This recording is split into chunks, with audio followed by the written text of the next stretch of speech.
भांडे मांजा मैं तो वेली जो होई मैनू तो वेल पुद है तो फिर मैं तकरीर करनी तो नहीं सी फोन करना तकरीर ना सुना कौन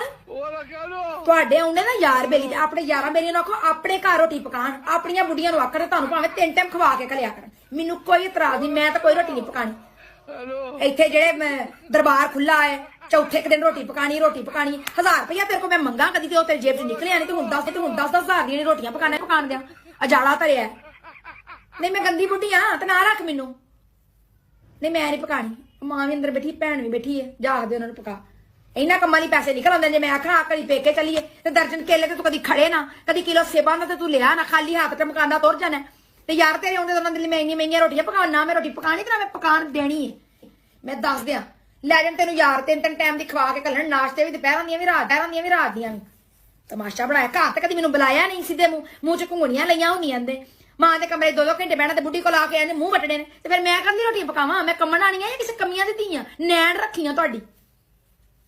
वेखिया तेरा भैड़ा फोन ते सुन लिया सोइयां नहीं तो कदी ना सुनेगा ऐसा बंदा भैड़ा घर आके कदी ना सीधे मुंह गल करेगा ते मेरी जरूरत घर मैं अगे ना बोलना अब फोन से ना अपना मतलब सी ते सुन लई आसू ना भलाई दा कोई जमाना ही नहीं रह गया सारी जिंदगी मैं अपनी सस दा घर छड्डिया ते आण के नंबर बना गई दराणी विआह तो बाद मेरी सस मेरे वाल वेंदी भी नहीं है बस यही कहती रहती है छोटी नू ने पता नहीं की घोल के पिया चाह तक ते ओनू बनाउणी नहीं आउंदी कल ओदे हाथ दी चाह की पीली हुण तक भैड़ा स्वाद मेरे मुंह च हैगा बस इक्को ही गल मम्मी जी बस यही कहती रहती है दो चीजां वध ले आंदियां अपने पेकिਆਂ तो होर की गड्डी दित्ती ते नवें स्टाइल दा इक टीवी हैगा ओ बस होर की होर कुछ भी नहीं आ ना बस गल्लां ही ओहदे कोल बनाई जाओ मैं मेरे हाथ खराब हो गए काम कर करके ना मैनू पता हुंदा कि मेरे नाल ए कुछ होना आ है ते मैं भी उतरा ही रहिंदी जिस तरह ए रहिंदी आ जीना पाउंदी जीना निक्के निक्के ओ कहंदे शराब टॉप क्रॉप टॉप ओ पाउंदी आ मैनू पता की कहंदी जठानी जी तुसीं ते मेरे वड्डे हो मैं कहा वड्डी नू दस मैं 100 साल दी हो गई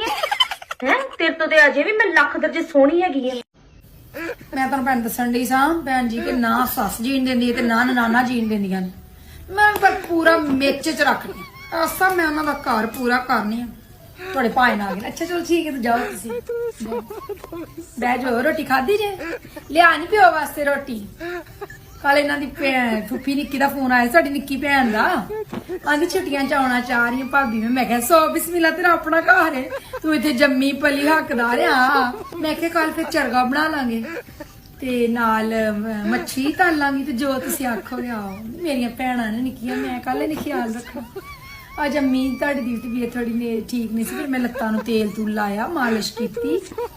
ते हीटर चला के दिता अंडा बाल के दिता चाह दुध च पत्ती हल्की जी मैं क्या आराम ना बो यही तो मेरे रिश्ते ने होर की तुसीं बस खुश रहा करो मैनूं होर कुछ नहीं चाहिदा ते फिर मैं आख्या आउणगे ना ते भैन तुहाडी ओहदे भी कपड़े लियावांगी ओहदे बच्चियां दे भी ते ओहदे सही तरह नूं टोरांगे आहो के उन्हां आउणा सारी मैं ते आख्या सारी नूं फोन करो सगों आउण चल जाओ यार तुहाडा बाहर आया